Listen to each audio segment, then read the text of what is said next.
She walked in like she was already the owner. My son Marcus didn't knock. He never knocked anymore. He just used the key I'd given him 3 years ago, back when I trusted him with it. Back when I thought it was the kind of thing a father does for his son. Keeps a spare key, keeps a door open, keeps the love flowing in both directions. He walked in, his wife Sandra 2 steps behind him, and the first thing he did was look around the living room like he was taking inventory. I watched him from the kitchen doorway. He didn't see me standing there yet, and for just a moment, maybe 3 or 4 seconds, I watched my son scan my house the way a stranger scans a used car lot. Calculating. Assessing. Adding things up. Then he turned and saw me.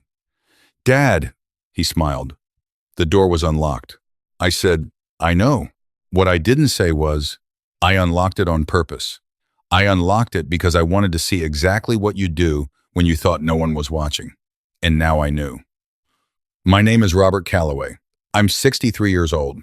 I spent 31 years working as a structural engineer, built bridges and overpasses across 4 states, put 2 kids through college, raised them mostly alone after their mother passed from cancer, when Marcus was 14 and his sister Diane was 11. I did the best I could. I made mistakes. I worked too many hours. I missed some school plays and a few too many dinners. But I was there. I was always there when it mattered. I retired 2 years ago with a paid-off house in Raleigh, a decent pension, some investments I've been quietly building since my 40s, and a piece of land outside Asheville that I bought 20 years ago just because it made me happy to own something that hadn't been engineered by anyone. Just hills and trees and a creek that runs cold even in August. I didn't advertise any of this. I'm not the kind of man who talks about money. My father never did, his father never did, and I figured keeping your finances quiet was just good sense. What I didn't figure on was what happens when people assume the silence means there's nothing there. Marcus is 40 now. He runs a landscaping company that does okay some years and struggles other years. Sandra doesn't work her choice. No judgment from me, but they have 3 kids in private school and a mortgage on a house that was probably 20% too much for their budget even when they bought it. I know this not because Marcus told me, but because I'm his father and I pay attention even when he thinks I'm not. About 18 months ago, something shifted. It started small. Marcus called more often, which at first I took as a good sign. A man gets older, maybe he realizes he should stay closer to his father. Maybe that's all it was. But then I started noticing what the calls were actually about. "How's the house holding up, Dad? You keeping up with the property taxes okay? You ever think about downsizing, maybe somewhere smaller and easier to manage?" Questions that sounded like concern. Questions that felt like something else. Then he stopped asking about me and started making statements. "That house is too big for one person. That land in Asheville must be a real burden to maintain. You know, at your age, it might make more sense to simplify things." I'm 63, son, not 90. But I didn't say that either. I listened. I took it in, and I started paying very close attention. The moment I knew, truly knew, was a Tuesday afternoon in March. Marcus called, and after a few minutes of small talk, he said, almost casually, "Hey, Dad, I was talking to a financial advisor friend of mine. He said it might be worth sitting down together and going over your estate plan, just to make sure everything's in order." I said, "My estate plan is in order." He said, "Yeah, but you know, things change. Tax laws change. It probably makes sense to have someone take a look."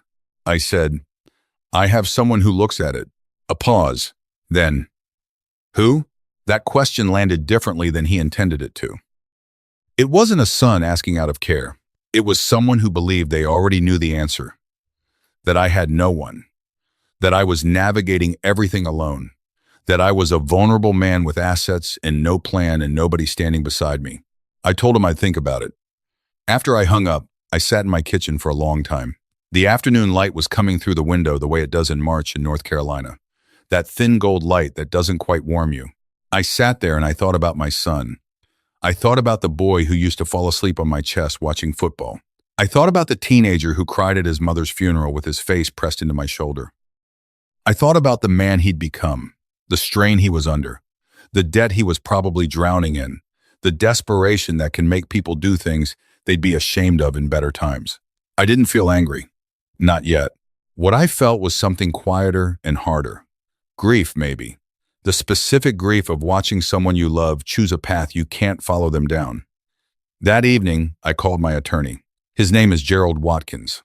I've known him for 22 years. He was the one who handled my wife Carol's estate when she passed, and he's been my attorney ever since. Wills, property, everything.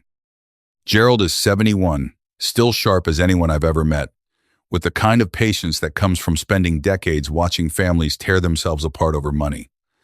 I told him what was happening, all of it, every conversation, every probing question, every statement that Marcus had dressed up as concern. Gerald listened without interrupting. When I finished, he was quiet for a moment. Then he said, "Robert, how long have we known each other?" I said, 22 years. He said, "In 22 years, have I ever steered you wrong?" I said, "No." He said, "Then listen to me very carefully." What Gerald told me that night changed everything I thought I understood about protecting myself. I want to be honest with you because you deserve honesty. I was not as prepared as I thought I was. My will was solid. My property titles were clean. But there were places, quiet gaps that Gerald walked me through where I was more exposed than I realized. The power of attorney I'd drawn up years ago was outdated, and under the terms of it, Marcus, as my only adult son, and the person I'd named had more authority than I'd understood at the time I signed it. Gerald explained what that meant in plain language. He told me about the stories he'd seen over his career. Adult children who gained POA, moved a parent into a care facility, and liquidated everything before the parent understood what had happened. He wasn't telling me Marcus would do this. He was telling me the door was open. He was telling me the door needed to close. I want to be clear, Gerald did not tell me my son was a bad person. I did not go to sleep that night believing Marcus hated me. What I came to understand slowly, over several conversations with Gerald over the following weeks, was that love and greed are not mutually exclusive. A person can love you and also be afraid, and debt-ridden, and desperate, and capable of convincing themselves that what they're taking is something they're owed. That's the part nobody wants to say out loud, but it's true. So I spent the next 6 weeks doing what Gerald advised. We updated every document. The power of attorney was revised and moved to a trusted friend, a man named Hugh Caldwell, who I've known since we were both 25 years old and working our first real jobs on the same construction project in Charlotte. Hugh is the kind of man who doesn't need anything from me. He owns his own business, his own house, his own life. He agreed without hesitation. I also had a conversation with Diane. My daughter is different from her brother. She's always been more careful, more self-sufficient. A nurse practitioner in Wilmington with a husband who works hard and kids who are in public school by choice. I hadn't told her about any of this, but I needed to. I drove down on a Saturday, took her to lunch, and I laid it out for her not to turn her against Marcus, but because she deserved to understand what was happening in our family. Diane listened. She didn't cry. She looked out the window of the restaurant for a long moment, and then she looked at me and said, "Dad, I always thought it might come to something like this. I just didn't know when." I asked her if she felt I was being unfair to Marcus. She said, "You're not doing anything to Marcus. You're protecting yourself. There's a difference." That sentence is still with me. Marcus called in April and asked if he could come visit with Sandra. He made it sound relaxed. We'll bring lunch, check in, spend some time. I said yes. I said, "Come on Sunday." I didn't tell him Gerald would be there. Sunday came around and I was up early. I made coffee and sat on the back porch listening to the birds and trying to feel something steady inside myself. I kept thinking about what I wanted from this, not revenge, not confrontation, not the satisfaction of watching someone be caught out. I wanted clarity. I wanted whatever was going to happen plainly, in the open, so that afterward there would be no confusion about where we all stood. Gerald arrived at 10:30. He's a tall man, silver-haired, always dressed like he's about to testify in a federal court, even on a Sunday in someone's living room. He sat down in the armchair by the window, set his briefcase beside him, and we had one more quiet conversation about how the morning might go. He said, "Robert, whatever happens, stay calm. Don't defend yourself. Don't explain yourself. Just let me handle the legal piece, and you focus on being the father in this room." I said I could do that. Marcus and Sandra arrived at 11:15. He came through the front door knock this time, which I noticed, and he was smiling, carrying a bag from a deli downtown, Sandra holding flowers that I knew she'd bought to soften the room. I could see it all so clearly now, the choreography of it, and I felt a specific sorrow that had nothing to do with anger. We sat down.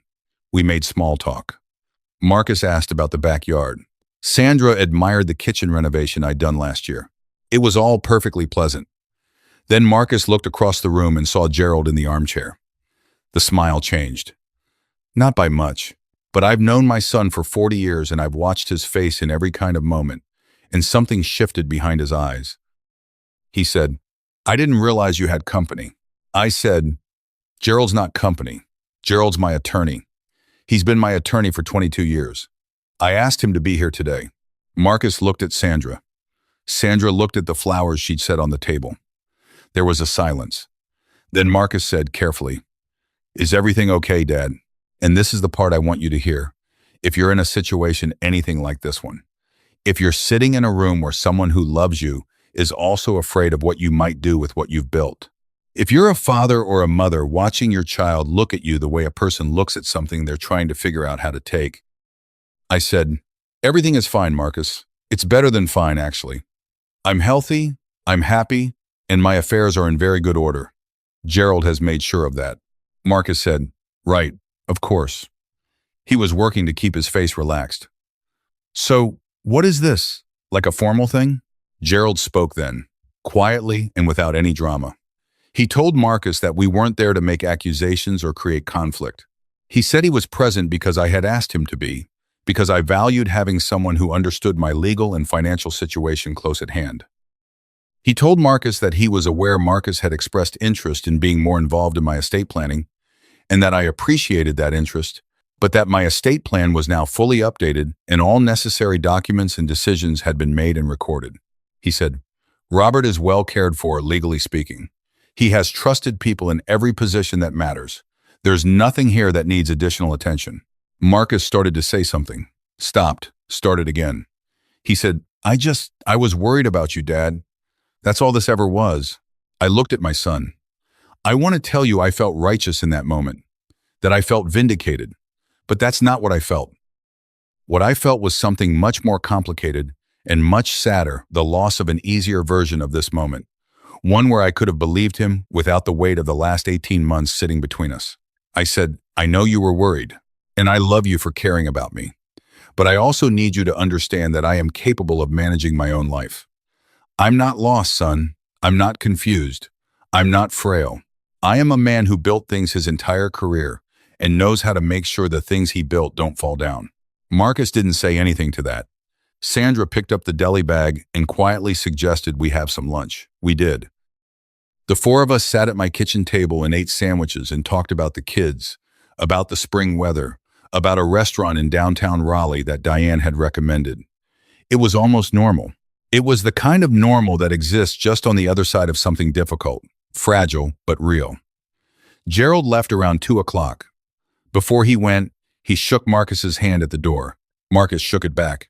Whether he felt relieved or embarrassed or ashamed, I couldn't tell you. I don't know what lived inside that handshake. I only know what lived inside mine. It's been 7 months since that Sunday. Marcus and I talk on the phone about twice a month. The conversations are different now, shorter, less probing, more honest in a way I didn't expect. He hasn't asked me a single question about my finances since that morning. Whether that's because he respects the boundary or because he knows there's nothing to gain from asking, I can't say with certainty. Maybe both. Maybe neither matters. What I can tell you is this. Diane calls every week. Hugh and I have lunch every few months, and I've started driving up to the Asheville property a few weekends a year just to sit by the creek and remind myself what I was working for all those years. I didn't do any of this because I stopped loving my son. I want you to understand that, if you're listening and you're in a similar place with someone you love, the decisions I made, the attorney, the updated documents, the Sunday morning meeting, none of it came from bitterness. It all came from the clearest-eyed love I know how to offer. The kind that doesn't apologize for existing, the kind that doesn't hand itself over just to avoid discomfort.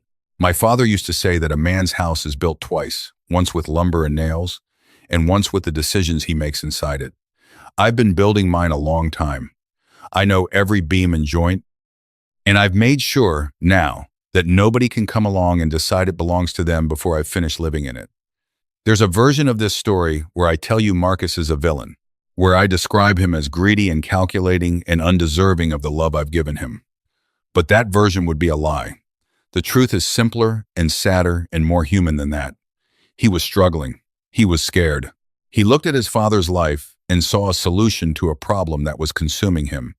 And he let himself believe, maybe for a long time, that the solution was his to take. I don't hate him for that. I won't pretend I do. But I also didn't give him the house.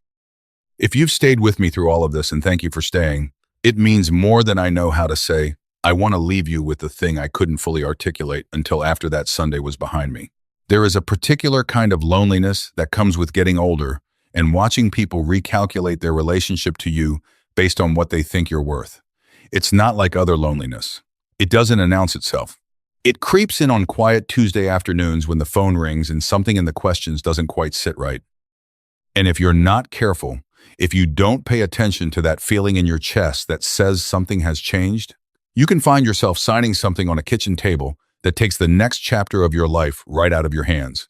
Pay attention to that feeling. You built what you built. You worked what you worked. And the people who love you, truly love you, will still be there after the documents are signed, after the attorneys have done their jobs, after every protection is in place. Real love doesn't need a loophole. The people who disappear when you close the loophole were never really there for you in the first place. That's not cynicism.